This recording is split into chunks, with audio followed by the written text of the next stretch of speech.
ngasi pudun laksariba wari asi yamna telaba wari asibu hek tarubada adungi thamoidasu ai asi asigumlaba samas asida leibrane haiduna khalakataba adugumlaba wari amani fajarba wari asibu hawbudagina loiba phawba tabinaba haiduna Gulshan Hoiram YouTube channel asida wari tabiriba khudingmakku ahanba maktada ikoknona khuramjari lawirasi asigumlaba samas asibu hongdokpa ngamlaba adugumlaba wari asi ingmana krak krak chingsinba matamni lambi singsu leichin nong phai yamna paiba amadi numidang oibana mayek sengna uba phangde lambi gi nakanda hangoi ningai oiraba posak kaya amrom le namthiba manam kaya amasu leichin nong phai rakta koi pai pai duna chatli nungti gi numidang khudingi tongjei maril gumna paklaba lambi sida phamduna leiba naharol singsu amatta leiramde tungdagi kaithel kabi ima ani khakna lakaga thon hei mi usitta saradana haidana hairaklam matamduda aina karimuta khumkhide kaithelda pojonba sittana tawri mare haidana imonda khanki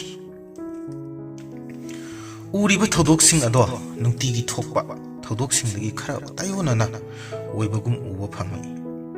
ikhang khanghaudana khara laptakna current post nungna jaibagi khonjelama aina taba phangki kharana haibatai maruko u haina kharana khun changhanganu haidun lawba khongba ima event singi khonjel amadi makhoigi thaumai anganba kaya amadi maibun kaya amana khungang macha ado pumnin nin khare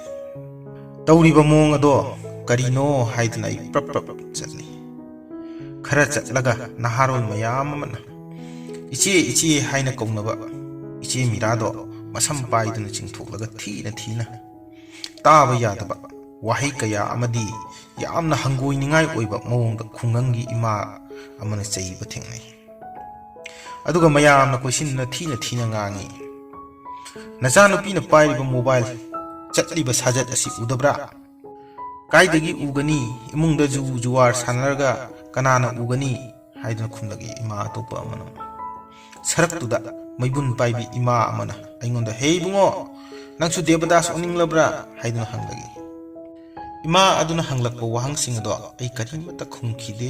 ai tuminna mafam ado thadoktuna mobile gi headphone ase nakongda hablaga isai tana adum mafam ado thadoklaga lakhi khara chatlaga lambi mapan amada phamki aduga makhoi mayam launaba ado adum tuminna ngahak amuk tai ngahak amuk isai taduna leikhi maduda ingmana asum henjilaktuna ai yumda lakli iche mirado yamna mabuk phabani adubu ngasidi maira paibi kangmuna phaduna lehuri khallaga thamoida nungaitaba mapuki mahag yamna nauna mapuroiba kaina khibadagi kaithelda kaduna pot yonduna charambini maduna mama masa makhoi anigi puksak oijei adubu nongmadi iche mirado phamungda hiptuna masangamdaduna taduna leikhi maduda ngasi iche mirabu awaba piriba nisabu thingbani haidun thorokliba nisabun kangbu mattana lupa ama phawa mating pibiduna iche miragi awabadu mating pangkhiba kanasu yaukhiba natti numit kaya chara henduna mama machana leikhiba kanana su ukhide asum tawduna lairabuna pattatlaba iche mirana machana bibu larik tamhanba ngamlakti matik chaba phirol selanba ngamlakhide mathanda oirabadi iche mira lahana huza duna shiram asu yabu adubu machanupi ama yauribana karam tawgani haiduna khanbada iche mira asum matam lendun laikhi naharol singa iche mira bu mating yamna pangkhi iche mira gi awabat matamda laikai aduda leiriba naharol sing aduna amamam ta oina mating pangduna iche mira bu yamna mating pangbikhi sel thumdagi karidagi amana amma angamba mating pangki masidagi iche mira ado chara phawgudi henjadre adubu kharadi mabuk thanna chajarabasu masagi aningba khuding makti thungba haibado hek oiramdi adubu mabukta phattaba marau leiba sen paiba miyoi kharana iche mira bu namphu tawba hawrakki khungang aduda leiriba miyoi sing aduna iche mira bu namduna yu yolu iche yu yolabdi kanabani iche gi awatpa kaya sum mentionba yabani haiduna haijaba iche yu yolu aikoina migi mayumda thamliba sel sing ase iche gi yumda loina thamlamge iche da sumateng oigani asumna chingba sumatpa haijin lo wahai kaya dagi iche mira ado yu zonba horakhi asum mafam ado yu yolambadagi iche mira gi yum ado juwar sanafam khungang adu da leiriba lekai adu da leiriba naharul khuting makki juwar sanafam mafam oina onthorpa makoina tapna horakhi iche mirasu toklage khanna tokngamdan asum mare iche mirana yumda leita matamda machanupi sunitana adum mayamgi seba tawi mayamna yu porak u haiba ising kitang pirak u haiba adugumba sing ado mahakna su seba tawduna asum lakhi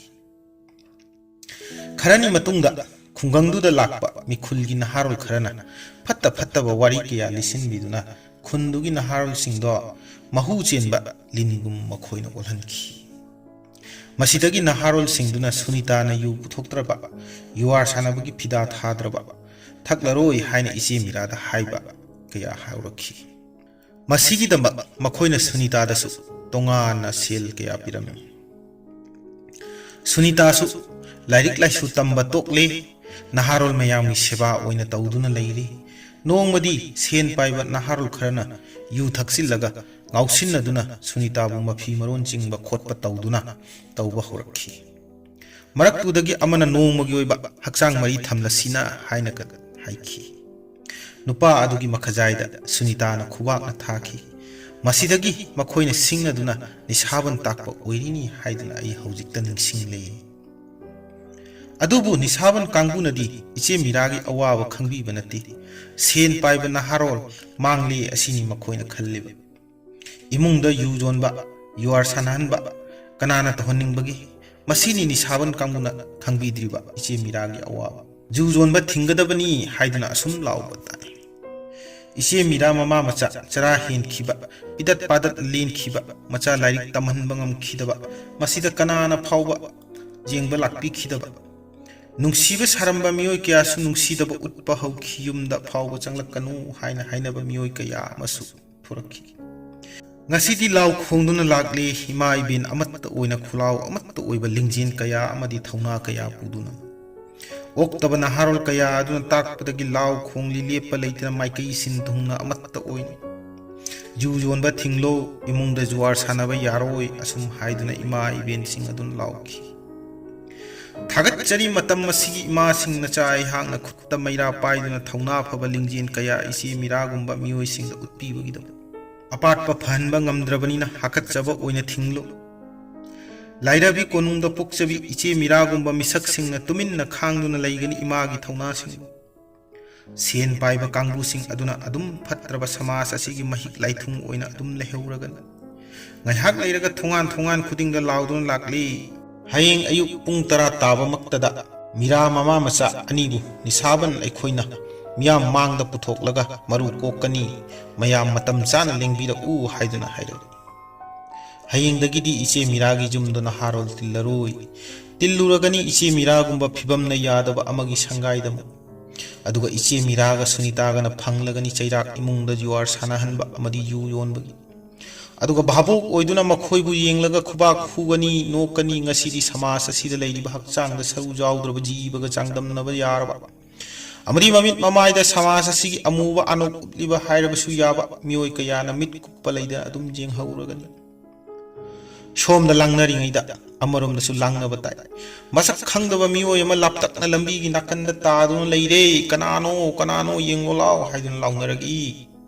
Maya makok ima sakhi gi machanupa makha lekai da ju ngaudun tadun lehore haiduna namiyoi amana mu launaraga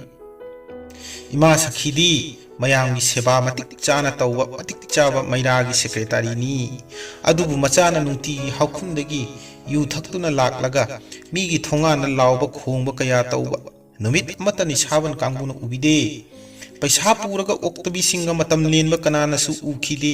aduga matang asida magi mayokta thodang loba misu kanamata leiti ithanta nganglaga ngawba tarani haiduna kaya amasu tumina leithokri Assam तौना वाखल Khanna लैरिङैदा निसाबन ngasi नुमिदांगी लोइसिन्दुना मयुमदा मैरादु पुसनखिदुना चंखिरे अदुबु थमलमले मखोइगी पांगलदी ngasiगी ममलबा अहिंग सिदा मतंग सिदा वारी असि लोइसिनजरे वारी असिबु हाइजरप मतमदा असोइबा वाहि किया यावख्रबसु ngakpigani haiduna मियामगी मफमदा इकोकमोना खुरमजरे।